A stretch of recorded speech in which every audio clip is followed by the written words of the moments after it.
नमस्कार दोस्तों, मैं प्रवीण कुमार उज्जवल क्लासेस में एक बार फिर आप सभी का स्वागत करता हूं। आई होप कि आप सभी बहुत अच्छे होंगे। तो आज की इस नए वीडियो में आज हम लोग पढ़ने वाले हैं एक नया चैप्टर, और इस चैप्टर का नाम है जीव में जनन कैसे होता है, जीव जनन कैसे करते हैं। आज इसके बारे में हम लोग पढ़ेंगे, और ये चैप्टर हम लोग के लिए काफी मोस्ट इम्पोर्टेंट है, और ये इसमें जितनी भी सारी चीजें पढ़ेंगे ये काफी इंटरेस्टेड है, और इस चैप्टर में आपको कहीं से बोरिंग नहीं लगने वाला है। ठीक है, क्योंकि सारी चीजें इसमें बहुत ऐसी चीजें हैं जो खुद से रिलेटेड है, ह्यूमन लाइफ से रिलेटेड है, जो आप देख रहे हैं वो सारी चीजें आपको इसमें पढ़ने में मिलने वाले हैं। ठीक है, इसमें हम लोग पढ़ने वाले हैं एक कोशिकीय जीवों में कैसे जनन होता है, बहुकोशिकीय जीवों में कैसे जनन होता है, इन सारी चीजों को हम पढ़ने वाले हैं। ठीक ना, क्योंकि इसमें हम लोग को टोटली क्या पढ़ना है, इसमें रिप्रोडक्शन पढ़ना है, जनन पढ़ना है। तो ये क्लास 10th का ये 8वां चैप्टर है, और आप देख सकते हैं जीव जनन कैसे करते हैं, ये आपके चैप्टर का नाम है।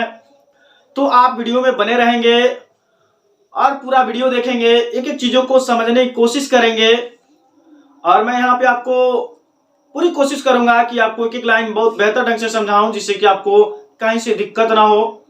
ठीक है, और यदि आप मेरे चैनल पे नए व्यूअर्स हैं तो आप सबसे पहले मेरे चैनल को सब्सक्राइब कर लें, वीडियो को लाइक कर लें, और अपने दोस्तों के पास भी शेयर करें।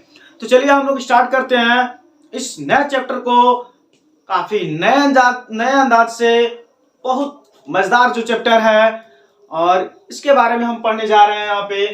तो देखिए, चैप्टर का नाम है जीव जनन कैसे करते हैं। ठीक है, इस पूरे चैप्टर में हम लोग यही पढ़ना है। यहां पे देखिए हमने लिखा है ऑलरेडी जनन। जनन हो या प्रजनन हो, दोनों चीजें एक है, अच्छे से समझेंगे आप। जनन हो या प्रजनन हो, कोई डिफरेंस नहीं है दोनों में, और आज हम लोग इसको पढ़ने वाले हैं। तो पहला हमारे यहां पे जो हेडिंग है वो है रिप्रोडक्शन, जनन। क्या है जनन, इसको हम लोग जानेंगे। ठीक ना, तो यहां पे मैं डेफिनेशन लिखा हुआ हूं, तो पहले हम लोग इस चीज को देखते हैं, फिर मैं इसको और आपको इजी वे से बताऊंगा। तो यहां पे देखिए,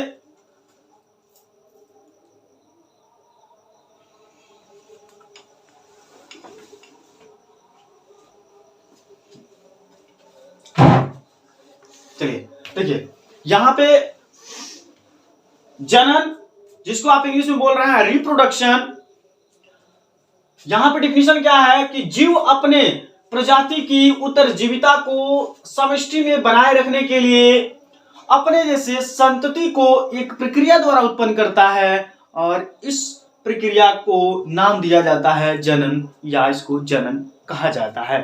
ठीक है, तो बताया जा रहा है कि कोई भी जीव है, ठीक है, यहां आप देख रहा है कि जीव अपने प्रजाति की उत्तरजीविता को बनाए रखने के लिए, संसार में अपनी अस्तित्व को बनाए रखने के लिए एक प्रक्रिया द्वारा अपने जैसे संतान को उत्पत्ति करता है, और उस प्रक्रिया को बोला जाता है जनन या रिप्रोडक्शन। ठीक है, आप दूसरे तरीके से भी इसको डिफाइन कर सकते हैं, वह प्रक्रिया जिसमें जीवधारियों के अंदर अपने जैसे संतान उत्पत्ति करने की क्षमता पाई जाती है, उसको बोला जाता है जनन या रिप्रोडक्शन। ठीक है, कोई जीव है और उसके अंदर अपने जैसे संतान उत्पत्ति करने की क्षमता है, उसके अंदर जो क्षमता पाई जा रही है, कैपेसिटी पाई जा रही है, उसको बोला जाता है जनन। सेम अपने जैसे वो क्या कर सकता है, बच्चा पैदा कर सकता है, और यही उसकी जो कैपेसिटी है, वही उसकी जो क्षमता है, उसी को बोला जाता है जनन या रिप्रोडक्शन, या आप उसको प्रजनन भी बोलते हैं। ठीक है, तो ज्यादा सोचने वाली बात नहीं है दोस्तों, आपको बहुत अच्छे समझ में आने वाली है ये चीजें। आपसे अगर कोई प्रजनन पूछता है तो भी आप नहीं घबराएंगे, यही उसको डिफिनेशन बताएंगे, आप यही परिभाषा बताएंगे, या जनन हो या प्रजनन हो, तो इसमें आपको घबराने की कोई जरूरत नहीं है। ठीक है, तो यहां पे देखिए जो जनन की प्रोसेस है, इसमें कैसे क्या होता है, तो देखिए जो मेनली आपको पता है कि जो डीएनए है इसमें वो कॉपी करता है, और कैसे कॉपी करता है कि उसकी जो नई संतान आती है उसमें जितने भी पेरेंट्स होते हैं उनके थ्रू जो नए संतान उत्पन्न होते हैं उनका जो कैरेक्टर है कुछ उन बच्चों में स्थानांतरित हो जाता है। तो उसका देन है आनुवंशिक पदार्थ, आनुवंशिक पदार्थ, ठीक ना, जिसको आप जानते हैं आनुवंशिक पदार्थ जो डीएनए है, आरएनए है, इनको कहा जाता है, ठीक ना। तो यहाँ पे हम बात करेंगे कि कैसे एक जनक से उनके संतति में कैसे उनका कुछ कैरेक्टर शो करता है, ठीक है। इसमें और भी चीजें जानेंगे हम कि आखिर जो मनुष्य है इनसे किसी अदर जीव की उत्पत्ति क्यों नहीं हो सकती है। अगर कोई मान लीजिए कि कुत्ता है वो बकरी क्यों नहीं पैदा कर सकता है, मनुष्य है ये अदर जानवरों को क्यों नहीं पैदा कर सकता है। आखिर क्या ये इनमें ये विभिन्नताएं हैं जिसकी वजह से ये सिर्फ अपने जैसे ही संतान की उत्पत्ति कर सकते हैं, अदर नहीं कर सकते हैं, ठीक है।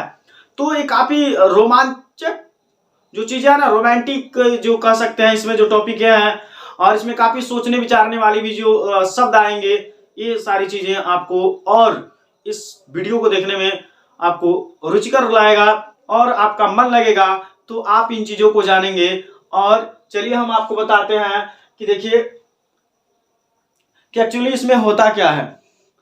तो इसमें हम बात करते हैं, इसमें ये क्या होता है, एक तो यहां पे आप लेंगे, आप इसको देखिए, इसको बताएंगे ये क्या है, स्पर्म है, और यहाँ पे एक एग लेते हैं, ठीक है।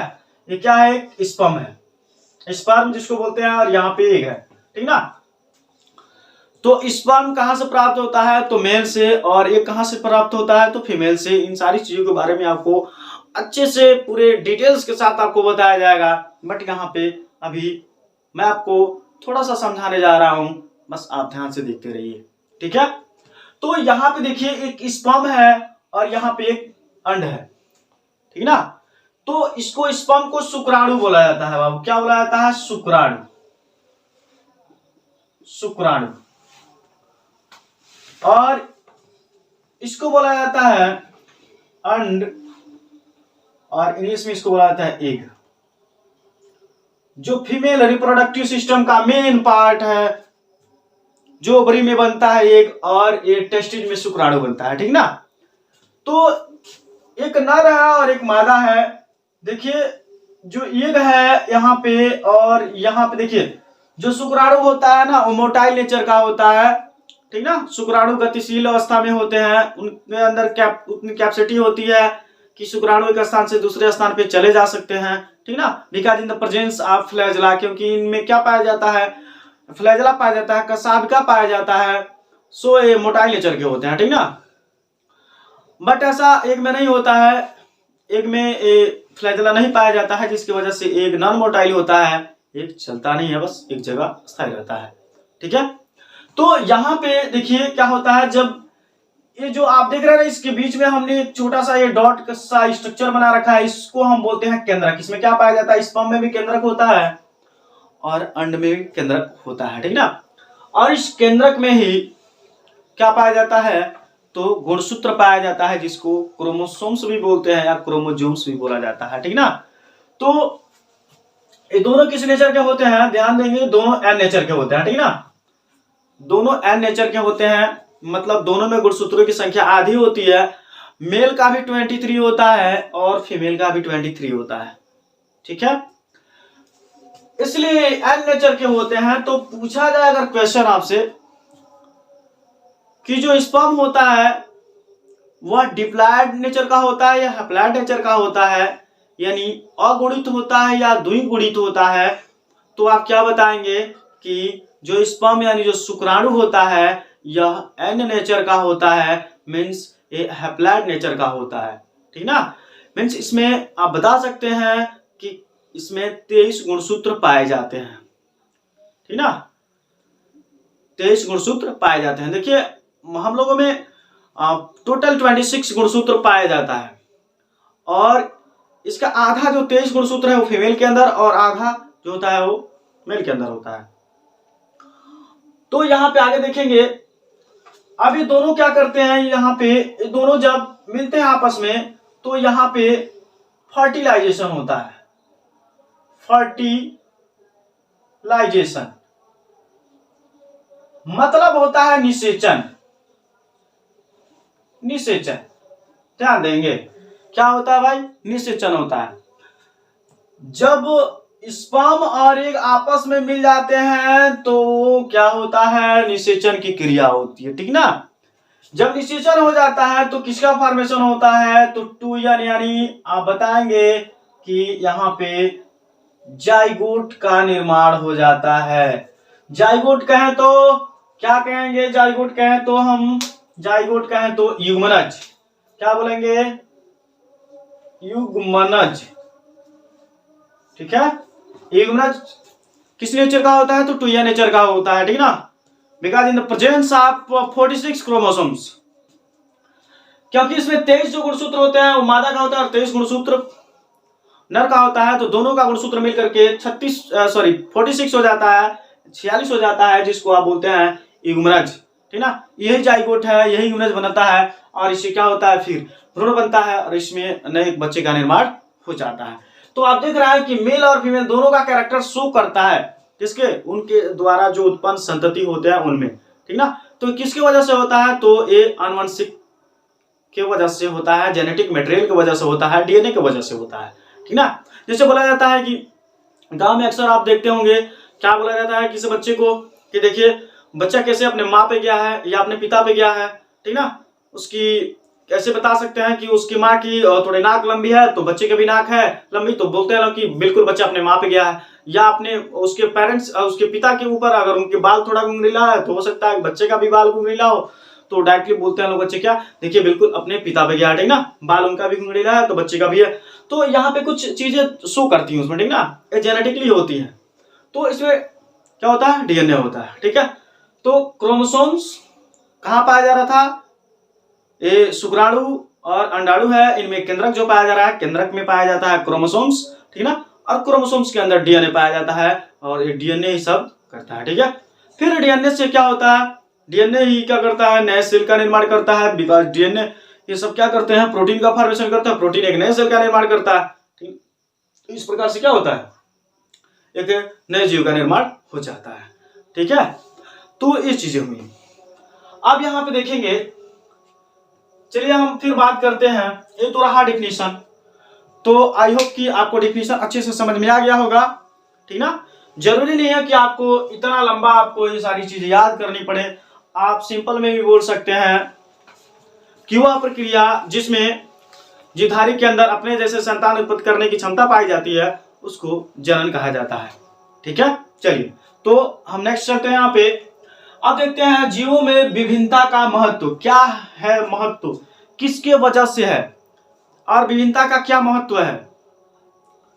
तो यहाँ पे पहला हम देखेंगे, देखा विभिन्नताओं के कारण ही जीवों की समष्टि परितंत्र में स्थान ग्रहण करती है, ठीक ना।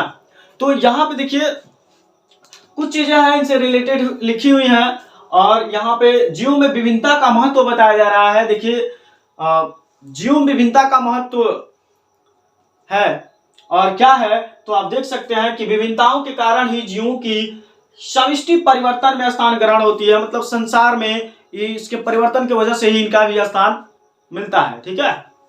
चलिए दूसरा देखते हैं यहाँ पे कि विभिन्नताएं समष्टि में स्पीशीज की उत्तरजीविता बनाए रखने में उपयोगी है। ये विभिन्नताएं ही ऐसी हैं कि जो संसार में जीवों की उपयोगिता को बनाए रखने में महत्वपूर्ण भूमिका निभाती हैं, ठीक ना। इसके वजह से ही ये क्या है, ये मतलब स्पीशीज इनकी जो जाति हुई बनी हुई है इस संसार में। तीसरा देखिए, जीवों में पाई जाने वाली विभिन्नताएं ही जैव विकास का आधार है। हाँ दोस्तों बिल्कुल, बात को समझिए, बहुत ज्यादा इंपॉर्टेंट है ये लाइन। देखिए लिखा हुआ है कि जीवों में पाई जाने वाली विभिन्नताएं ही जैव विकास का आधार है। अगर जीवों में विभिन्नताएं ना देखी जाए तो जैव विकास के पास ऐसा कोई प्रमाण नहीं है जिससे कि वो सिद्ध कर सके हाँ जैव विकास है, इवोल्यूशन है, ठीक ना। क्योंकि जैव विकास मांगता है कि कुछ उसमें चेंजिंग हो, विभिन्नताएं आए, जो नया जो जनरेशन आने वाला है उसमें कुछ विभिन्नताएं आए, और जब जीवों में नए विभिन्नताएं बस देखने को मिलती है ना, तो उसी को बोला जाता है जैव विकास का एक प्रमाण है, ठीक ना। तो हम आपको आगे बताएंगे कि जो लैंगिक जनन है और अलैंगिक जनन है, तो अलैंगिक जनन नहीं, अलैंगिक जनन जैव विकास का प्रमाण नहीं होता है, बिकॉज उसमें जो जितने भी नए जीव आते हैं ना, वो बिल्कुल एक मतलब अपने जनक के समान होते हैं, बट ऐसा जो लैंगिक जनन है ना उसमें नहीं पाया जाता है। सेक्सुअल रिप्रोडक्शन में ऐसा नहीं पाया जाता है। सेक्सुअल रिप्रोडक्शन ही जैव विकास का प्रमाण होता है, बिकॉज इनमें ही विभिन्नताएं आती हैं, वेरिएशंस आते हैं, ठीक ना। इनके थ्रू जो जीव पैदा होते हैं ना, उनमें विभिन्नताएं आती हैं, वेरिएशंस आते हैं, काफी बदलाव आते हैं, और ये सिद्ध करता है कि जैव विकास का प्रमाण है, ठीक ना। इसी को आधार माना जाता है। अगर जीवों में कोई विभिन्नता न आए तो जैव विकास नहीं माना जाता है, ठीक ना। आप देखिए आगे लिखा हुआ है, क्योंकि जब तक संतति में विभिन्नताएं न हो, जैव विकास नहीं कहा जा सकता है। जब तक जो जीव है सेम, ठीक ना, अगर उसके अंदर कोई चेंजिंग ना हो तो भाई उसको जैव विकास नहीं माना जाता है। जैव विकास चिल्ला चिल्ला के कहता है यार कि अगर कुछ चेंजिंग आ जाए ना, थोड़ा भी चेंजिंग आ जाए ना, तो हम मान लेंगे कि जैव विकास है, बट अगर सेम वैसे की वैसे ही रहे तो उसमें कोई चेंजिंग नहीं आए तो हम नहीं मान सकते हैं कि ये जैव विकास का प्रमाणित करता है, सिद्ध करता है, ठीक ना। चलिए नेक्स्ट देखते हैं यहाँ पे कि विभिन्नताएं परिवर्तनशील परिस्थितियों में जीवित रहने की क्षमता प्रदान करती हैं। जो विभिन्नताएं हैं, जो वेरिएशंस हैं, वो जीवों को अलग अलग परिवेश में रहने के लिए सक्षम बनाती है। जो चेंजिंग आती है वातावरण के अनुसार, उसको भी चेंज कर देता है कि तुम इस वातावरण में रह सकते हो, जीवित रह सकते हो, सर्वाइव कर सकते हो अपने लाइफ को, ठीक ना। तो ये चीजें बताई जा रही है इसमें। तो यहां पे मैंने आपको बताया जनन और जीव में विभिन्नता का महत्व बताया, ठीक ना। चलिए अब हम लोग बातें करेंगे इसमें जीवों में जनन की विधियां, वेरी वेरी मोस्ट इंपॉर्टेंट। हम लोग अभी तो सिर्फ रिप्रोडक्शन पढ़े, जनन पढ़े, कुछ जीवों में विभिन्नताओं को पढ़े, लेकिन अब हम लोग इसके जो मेन टॉपिक है ना उसको पढ़ने चल रहे हैं। तो आप धैर्य रखिए, वीडियो बने रहिए। देखिए अब यहाँ पे जो काफी रोमांटिक चीजें हैं इसको हम लोग पढ़ने वाले हैं। तो जनन की विधियां पढ़ने वाले हैं हम लोग, जनन के प्रकार को पढ़ने वाले हैं, टाइप्स ऑफ रिप्रोडक्शन पढ़ने वाले हैं, इनके मेथड्स को पढ़ने वाले हैं। तो यहाँ पे लिखा हुआ है देखिए, जीवों में जनन की विधियां, ठीक ना।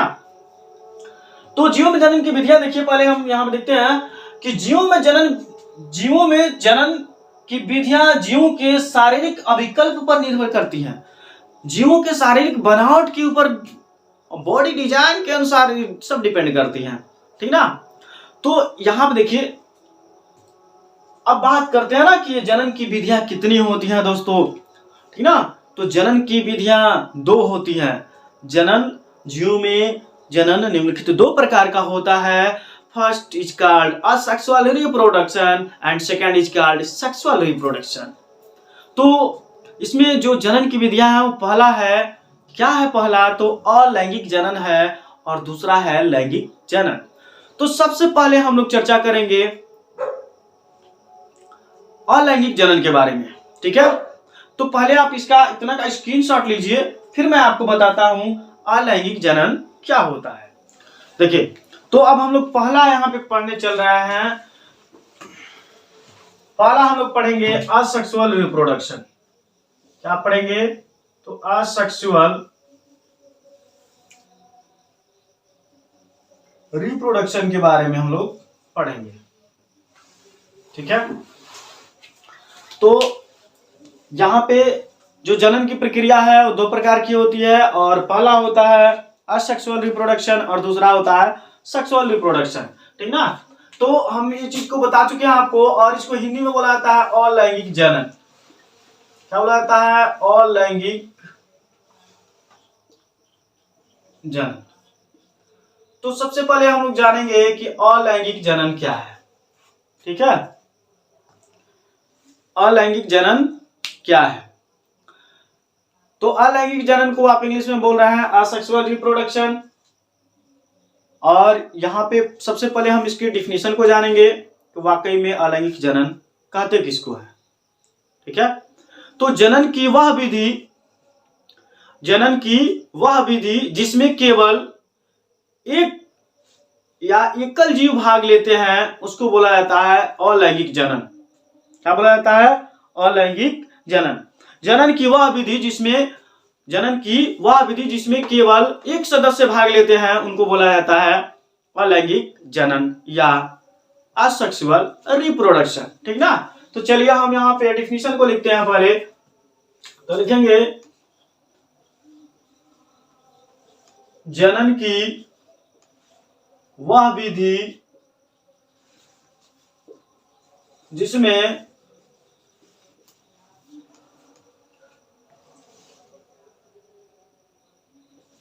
केवल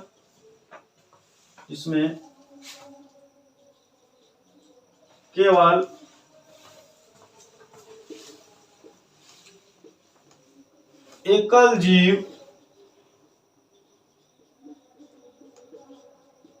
भाग लेते हैं उसे अलैंगिक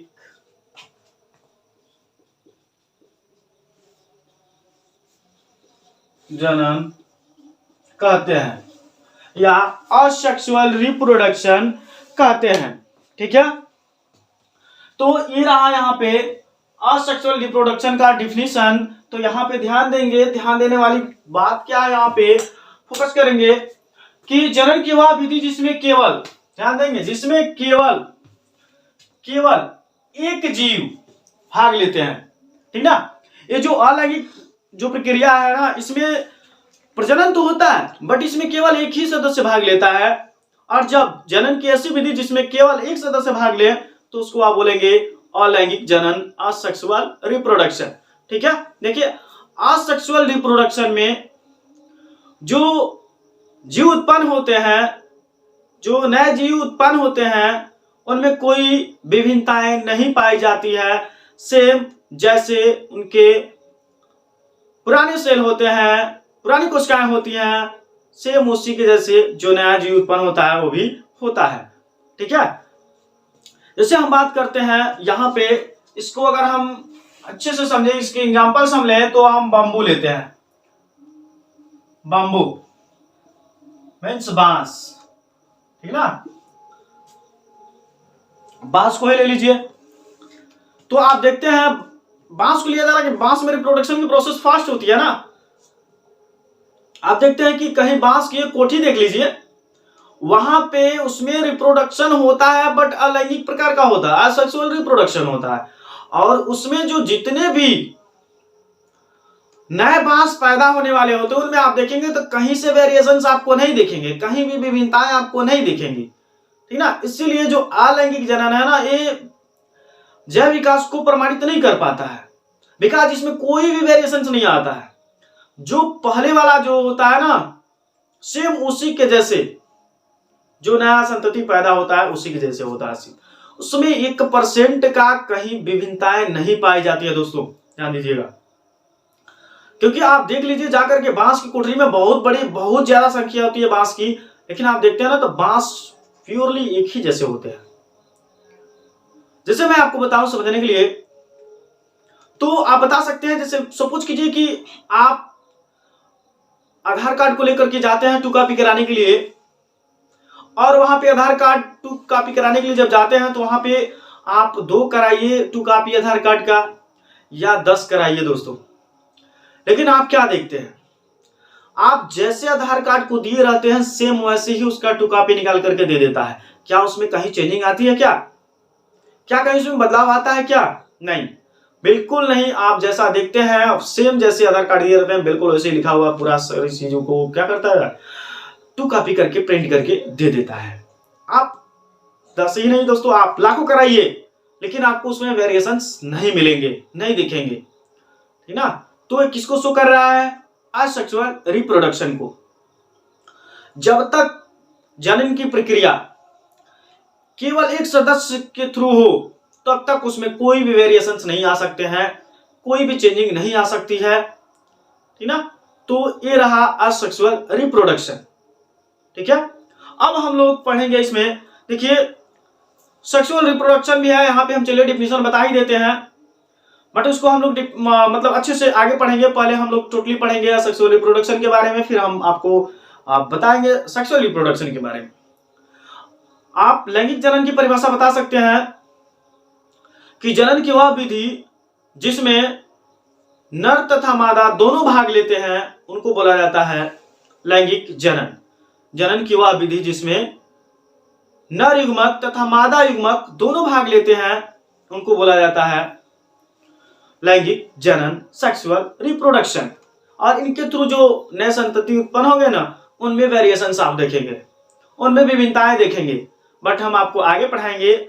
आप बस वीडियो में बने रहिए, बहुत से इसमें लेक्चर होंगे और उन लेक्चरों का आपको वेट करना पड़ेगा, फिर आपको समझ में आएंगे एक एक चीजें बहुत अच्छे से। और आप हमसे जुड़े रहिए, आपको तो मजा आ जाएगा ये रिप्रोडक्शन चैप्टर पढ़ करके, आपको एक एक चीजें कंफर्म होती जाएंगी। ठीक है, चलिए अब हम लोग पढ़ेंगे अलैंगिक जनन के प्रकार। क्या पढ़ेंगे? हमारा जो नेक्स्ट हेडिंग होगा वो होगा अलैंगिक जनन। ठीक ना, तो यहां पे देखते हैं हम types of asexual reproduction, types of asexual reproduction।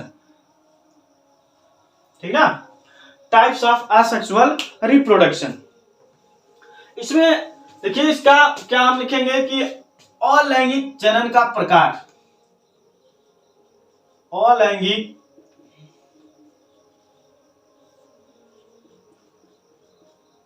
जनन का प्रकार। तो हम पढ़ने चल रहे हैं यहाँ पे अलैंगिक जनन में कितने प्रकार के जनन होते हैं। ठीक ना, तो यहाँ पे हम लोग पढ़ेंगे पहला विखंडन। क्या पढ़ेंगे? पहला इसमें हम लोग विखंडन क्या होता है दोस्तों। तो पहला इसमें हम लोग पढ़ने वाले हैं विखंडन। विखंडन जिसको इंग्लिश में फ्यूजन बोला जाता है, फ्यूजन, ध्यान देंगे, इसको इंग्लिश में क्या बोला जाता है? फ्यूजन बोला जाता है। तो यहां पे हम पहले समझेंगे कि विखंडन, विखंडन का मतलब क्या होता है दोस्तों? टूटना। विखंडन का मतलब क्या होता है? टूटना। तो अलैंगिक जनन में पहला प्रोसेस है विखंडन, जिसको हम इंग्लिश में बोल रहे हैं फ्यूजन। ठीक ना, तो इसको हम डिफाइन करेंगे कि जनन की यह अलैंगिक प्रक्रिया एक कोशिकीय जीवों में होता है, जिसमें एक कोशिका दो या दो से अधिक संतति कोशिकाओं में विभाजित हो जाती है। ठीक ना, इसमें एक जो जीव होगा, एक कोशिका होगा और टूट करके दो या दो से अधिक कोशिकाओं में बढ़ जाएगा, तो उसको बोलेंगे विखंडन। बोल सकते हैं जनन की वह प्रक्रिया जिसमें एक कोशिका दो या दो से अधिक भागों में विभाजित होकर के नए जीवों को निर्माण कर देता है, उसको बोला जाता है क्या? विखंडन या फ्यूजन। ठीक है, तो चलिए हम इसके डिफिनीशन को पहले लिखते हैं। तो इसका डिफिनीशन क्या है कि जनन की यह अलैंगिक प्रक्रिया, जनन की अलैंगिक प्रक्रिया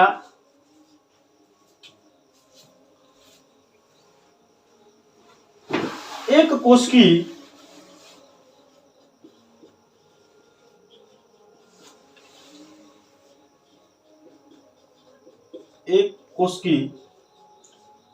जीवों में होता है, एक कोशिकीय जीवों में होता है। ठीक है, फिर आगे हम लिखेंगे जिसमें एक कोशिका,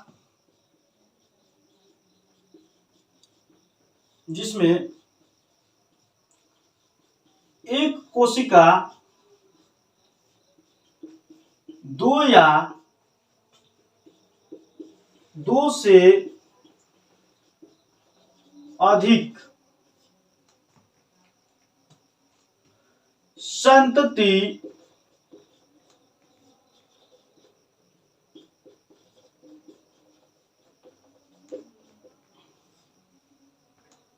संतति कोशिकाओं में विभाजित हो जाती है।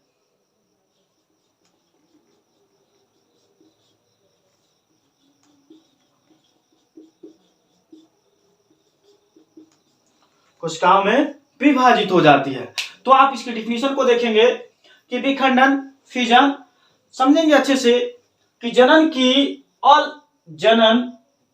अलैंगिक प्रक्रिया, ठीक ना, जनन की यह यहाँ पे यह जो लीजिएगा कि जनन की यह अलैंगिक प्रक्रिया एक कोशिकीय जीवों में, ध्यान दीजिएगा किसमें होगा जी, किसमें होगा, तो एक कोशिकीय जीवों में, यानी यूनिसेलुलर, ठीक ना, एक कोशिकीय जीव किसको बोला जाता है इंग्लिश में, यूनिसेलुलर को बोला जाता है, ठीक ना। तो यूनिसेलुलर, केवल यूनिसेलुलर एक कोशिकीय जीवों में ही विखंडन की क्रिया पाई जाती है, ठीक ना। और इसमें क्या होता है, देखिए, जिसमें एक कोशिका दो या दो से अधिक संतति कोशिकाओं में विभाजित हो जाती है उसको बोला जाता है विखंडन या फिजन। तो आप याद रखेंगे, एमसीक्यू में भी क्वेश्चन आ सकता है कि विखंडन की क्रिया किस में पाई जाती है, ये किस में पाई जाती है, तो आप बताएंगे एक कोशिकीय जीवों में, ठीक है। चलिए अब हम लोग पढ़ेंगे कि विखंडन कितने प्रकार का होता है, ठीक ना। अब हम लोग समझेंगे क्या कि विखंडन कितने प्रकार का होता है। तो आप देखेंगे कि विखंडन मेनली दो प्रकार का होता है, ठीक ना, यानी फिजन के भी टाइप्स होते हैं, ठीक ना। तो टाइप्स ऑफ फिजन, ठीक ना, तो मेनली दो भागों में डिवाइड हुआ रहता है, और पहले को बोला जाता है द्विखंडन और फिर बोलते हैं दूसरे को बहुखंडन, ठीक है। तो इसके भी दो पार्ट होते हैं, उसको हम लोग पढ़ेंगे। आप उससे पहले इसका स्क्रीनशॉट लीजिए, फिर मैं आपको बताता हूं कि द्विखंडन क्या होता है और बहुखंडन क्या होता है। चलिए, तो अब हम लोग देखते हैं विखंडन के प्रकार, ठीक है ना, टाइप्स ऑफ फिजन। तो आप यहां पे इंग्लिश में लिख सकते हैं टाइप्स ऑफ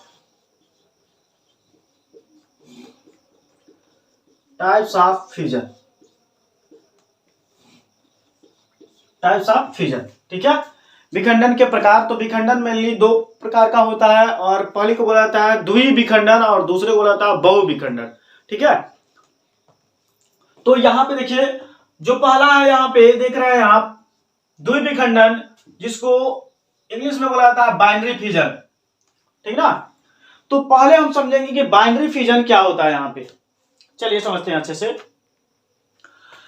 बाइनरी, देखिए बाई का मतलब क्या होता है, दो, बाइनरी, और फिजन का मतलब होता है बंटवारा, खंडन, ठीक ना।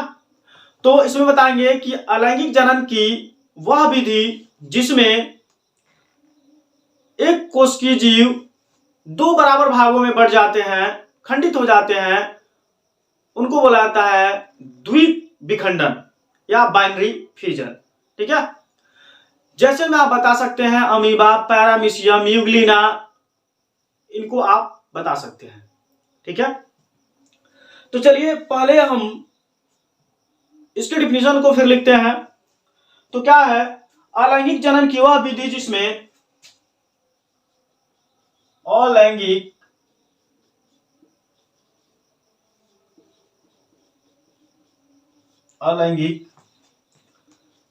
जनन की वह विधि, अलैंगिक जनन की वह विधि जिसमें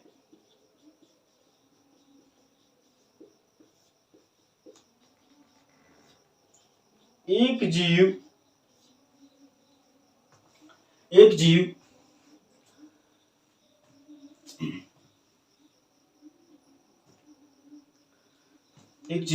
की कोशिका,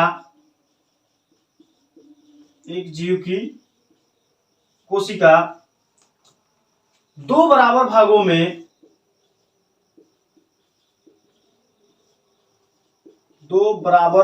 में विभाजित हो जाती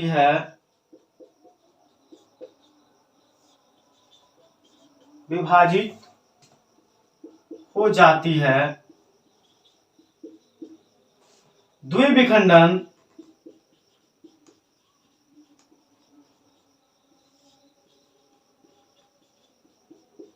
कहलाता है, द्विविखंडन कहलाता है। देखिए बहुविखंडन को हम लोग बाद में पढ़ेंगे, पहले तो हम यहाँ पे पढ़ रहे हैं द्विविखंडन। द्विविखंडन का मतलब कि ये जो मार्कर है, इस मार्कर को अगर हम दो भागों में तोड़ दें तो इसको हम बोलेंगे द्विविखंडन। किसी चीज को दो भागों में तोड़ देना क्या कहलाता है? द्विविखंडन या बाइनरी फिजन कहलाता है। ठीक है, तो आप इसकी डिफिनेशन को देख सकते हैं। अलैंगिक जनन की वह विधि जिसमें एक जीव, फोकस करेंगे यहाँ पे कि एक जीव, हम एक जीव की बात कर रहे हैं दोस्तों, एक जीव की कोशिका दो बराबर भागों में विभाजित हो जाती है, दो बराबर भागों में विभाजित हो जाती है, तो उसको बोला जाता है द्विविखंडन। क्या बोला जाता है? द्विविखंडन। ठीक ना। तो सपोज कीजिए कि हमने 100 रुपया का नोट लिया और 100 रुपया के नोट को हमने 250 का नोट ले लिया, तो आप देख रहे हैं कि एक 100 के नोट को दो बराबर भागों में बांट दिया गया, तो उसको भी आप बोल सकते हैं द्विविखंडन। यानी किसी चीज को लेकर के दो भागों में बांट देना ही क्या कहलाता है? द्विविखंडन कहलाता है या बाइनरी फिजन कहलाता है। बाइनरी का मतलब याद रखेंगे, दो, फिजन का मतलब टूटना। ठीक है, दो बराबर भागों में टूटना ही बाइनरी फिजन कहलाता है। चलिए, तो इसके कुछ उदाहरण को हम यहाँ पे जानेंगे कि कुछ इसके उदाहरण क्या क्या है। तो उदाहरण में हम लेंगे नाम, देखिए बता सकते हैं क्या कि अनेक जीव एवं प्रोटोजोआ जैसे, इसमें क्या आएंगे? अनेक जीव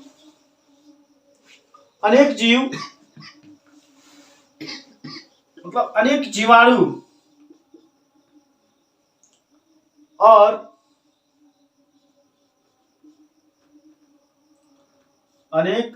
और प्रोटोजोआ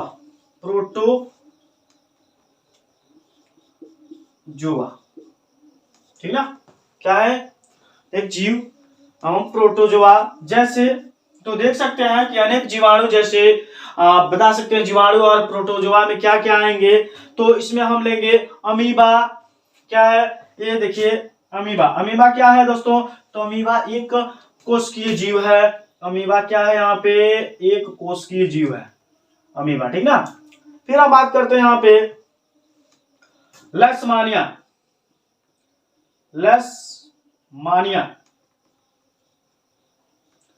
पैरामीशियम,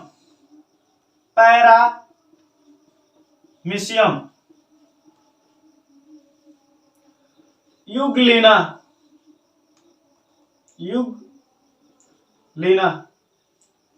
etc। ठीक ना। ये सभी में क्या पाया जाता है दोस्तों? तो इस सभी में द्विविखंडन पाया जाता है। ठीक ना। तो क्वेश्चन आता है कि द्विविखंडन में कौन कौन सी जीव आते हैं, तो आपको याद होना चाहिए अमीबा, लेशमानिया, पैरामीशियम, यूग्लिना। ठीक ना। तो चलिए यहाँ पे हम एक को यहाँ पे आपको बताते हैं कि जो अमीबा है, तो अमीबा में किस प्रकार का कैसे द्विविखंडन होता है। तो अमीबा का देखिए, अमीबा ऐसा जीव है जिसका कोई भी स्ट्रक्चर निश्चित नहीं है। ठीक ना। तो यहाँ पे देख सकते हैं आप कि हमने क्या बनाया, यहाँ पे एक अमीबा को बनाया। ठीक है, ये अमीबा देखिए यहाँ पे इसके क्या होता है? इसके केंद्रक, जो इसके केंद्रक होते हैं विभाजित हो जाते हैं। ठीक ना। और यहाँ पे यही केंद्रक विभाजित होकर के आप देखेंगे यहाँ पे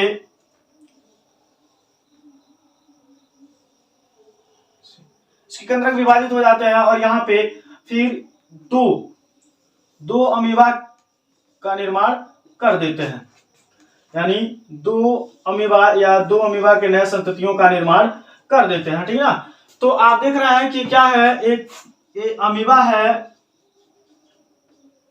ठीक ना। और ये अमीबा देखिए, ये अमीबा यहाँ पे क्या किया? अमीबा के केंद्रक में यानी दोनों यहाँ पे बंटवारा हुआ और यहाँ देखिए यहाँ पे दोनों, यहाँ पे क्या हो गया? दोनों अलग अलग हो गए। यानी एक जीव के दो भागों में बंटना। यहाँ पे जो अमीबा है देखिए दो भागों में बंट करके क्या कर लिया? यहाँ पे दो संतति का निर्माण कर लिया। यहाँ पे दो नए संततियों का निर्माण कर लिया। तो ये कौन सी मेथड है भाई?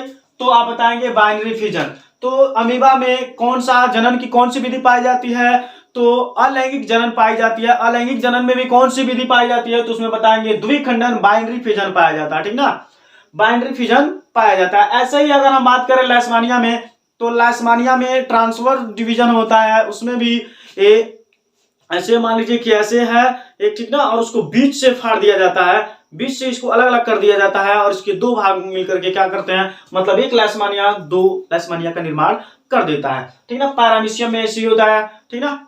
तो ये सब क्या है, ये द्विखंडन के उदाहरण है। आप इसको नोट कर लीजिए, आप इसका स्क्रीनशॉट ले लीजिए, फिर मैं आपको बताता हूं कि बहुखंडन क्या होता है।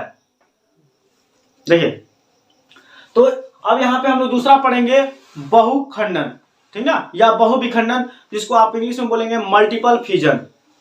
तो सेम अभी हमने आपको बताया कि द्विविखंडन क्या होता है। तो द्विविखंडन में आपको मैंने अभी बताया कि अलैंगिक जनन की वह विधि जिसमें एक जीव क्या हो रहा था, दो बराबर भागों में बढ़ जा रहा था, तो उसको आप बोले थे द्विविखंडन। लेकिन मल्टीपल फिजन में क्या होगा, यहां पे अलैंगिक जनन की वह विधि जिसमें जीव एक संतति कोशिका से बहुत से कोशिका संततियों का निर्माण करेगा, तो उसको आप बोलेंगे बहुखंडन या बहुविखंडन, ठीक है। तो पहले हम इसके डिफिनीशंस को लिखेंगे। तो चलिए हम लोग समझते हैं, मतलब यहां पे पहले समझिए और अच्छे से आइए दिखाते हैं आपको। सपोज कीजिए कि आपके पास एक कोई लकड़ी है, ठीक ना, एक लकड़ी है और इस लकड़ी को हमने क्या कर दिया, बहुत से भागों में इसको तोड़ दिया दोस्तों, बहुत से भागों में इसको हमने विभाजित कर दिया। तो जब एक चीज को हम बहुत से भागों में विभाजित कर देंगे, बहुत ज्यादा संख्या में तोड़ देंगे, तो उसको बोला जाएगा बहुखंडन, ठीक ना। तो हम लोग इसी चीज को पढ़ने जा रहे हैं। हमने अभी आपको बताया कि द्विविखंडन का मतलब क्या है ना दोस्तों, कि इसको हम बस दो भागों में बांट सकते हैं। तो पहला वाला क्या था कि उसमें एक सेल था, उसको दो भागों में बांट रहे थे, लेकिन अब यहाँ पे हम एक सेल को लेंगे और उसको बहुत से भागों में बांट देंगे, तो हम इसको बोलेंगे क्या, बहुखंडन, ठीक ना। किसी चीज को बहुत ज्यादा संख्या में तोड़ देना कहलाता है बहुखंडन। आइए अब हम लोग इसके डिफिनीशन को अच्छे से समझते हैं। पहले हम इसका डिफिनीशन लिखेंगे। तो डिफिनीशन देखेंगे यहाँ पे कि अलैंगिक जनन की वह विधि जिसमें, क्या लिखेंगे दोस्तों, तो अलैंगिक जनन की वह विधि जिसमें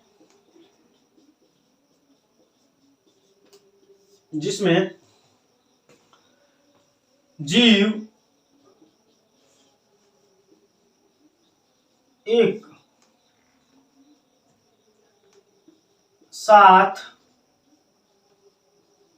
कई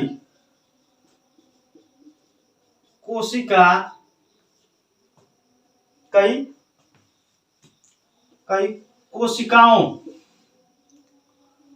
में विभाजित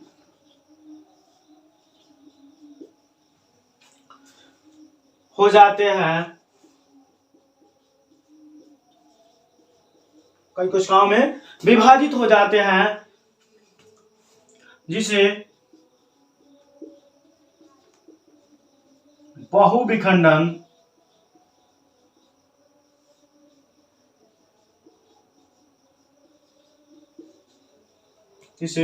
बहुविखंडन कहते हैं, ठीक है। तो देखिए यहाँ पे इसके डिफिनीशन को हम लोग समझते हैं। अलैंगिक जनन की वह विधि जिसमें जीव एक साथ कई कोशिकाओं में विभाजित हो जाते हैं, इसे बहुविखंडन कहते हैं। इसमें क्या होगा कि एक ही जीव होगा लेकिन वह बहुत से भागों में बढ़ जाता है, इसलिए इसको बोला जाता है बहुविखंडन या मल्टीपल फिजन। तो बात अब आती है कि सर इसके कुछ उदाहरण क्या हैं। जैसे हम आपको बताएं कि इसका उदाहरण है मलेरिया। क्या है, मलेरिया। क्या है दोस्तों, तो मलेरिया, ये मलेरिया परजीवी है, ठीक ना, मलेरिया परजीवी जिसको आप बोलते हैं प्लाज्मोडियम, प्लाज्मोडियम,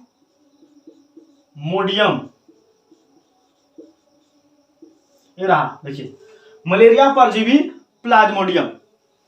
देखिए तो ये मलेरिया परजीवी इसका उदाहरण है, मलेरिया परजीवी प्लाज्मोडियम, ठीक ना। अब इसको फिगर के थ्रू हम कैसे समझ सकते हैं, तो यहां पे आप ध्यान देंगे कि यहां पे देखिए इसमें जो रिप्रोडक्शन की जो प्रोसेस होती है ना दोस्तों, ये अनफेवरेबल कंडीशंस में होता है, यानी इनके योग्य ये कंडीशन नहीं होते हैं। अभी मैंने आपको जो बताया द्विविखंडन, तो उसमें फेवरेबल कंडीशन होता है, उनके अनुकूल परिस्थितियां होती हैं, उसके दौरान वो जाकर के बहुखंडन कर पाते हैं, सॉरी द्विखंडन कर पाते हैं, ठीक ना। लेकिन ये बहुखंडन में ऐसा नहीं होता है, इनकी विपरीत परिस्थितियां होती हैं, जिसकी वजह से क्या करते हैं, बहुखंडन करना स्टार्ट कर देते हैं, ठीक है। तो इनके लिए इनकी जो परिस्थितियां होती हैं बिल्कुल इनके विपरीत होती हैं, सो ए मल्टीपल फ्यूजन को रिप्रेजेंट करते हैं।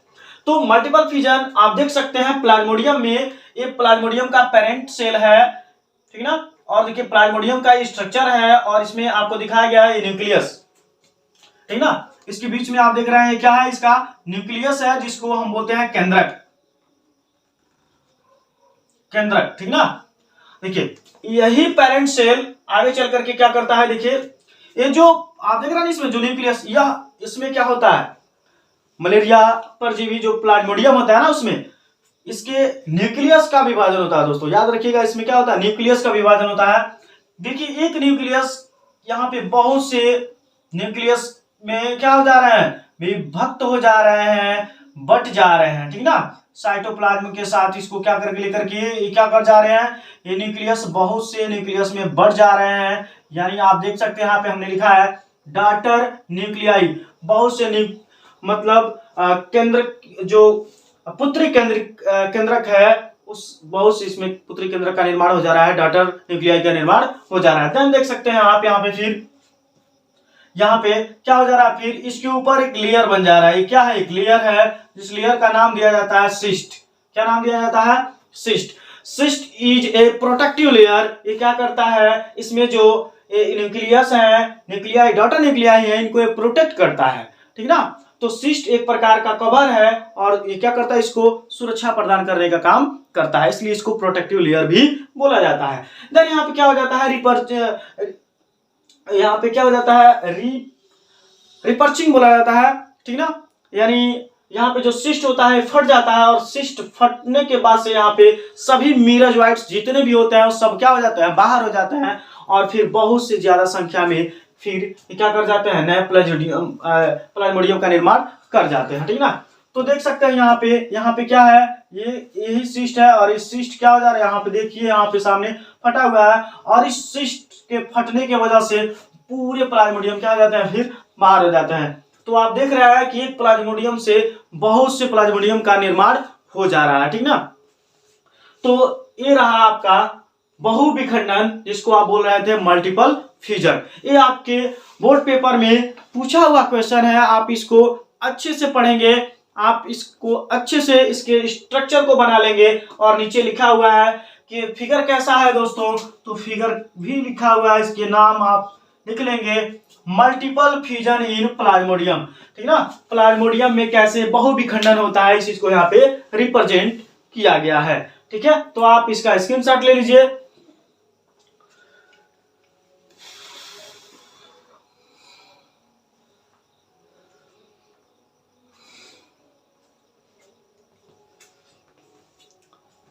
ठीक है, तो दोस्तों मैं आशा करता हूं कि जो आज का लेक्चर रहा ये आपको बहुत अच्छे से समझ में आया होगा, और यदि आप मेरे चैनल पे नए व्यूअर्स हैं तो सबसे पहले आप मेरे चैनल को सब्सक्राइब कर लीजिए, और वीडियो को लाइक कीजिए, ज्यादा से ज्यादा अपने दोस्तों के पास शेयर कीजिए, और नए हैं तो बेल आइकन को जरूर दबाइए, और जिससे कि जो नेक्स्ट वीडियो जाए उसका नोटिफिकेशन सबसे पहले आपको प्राप्त हो। Thanks for watching video. जय हिंद।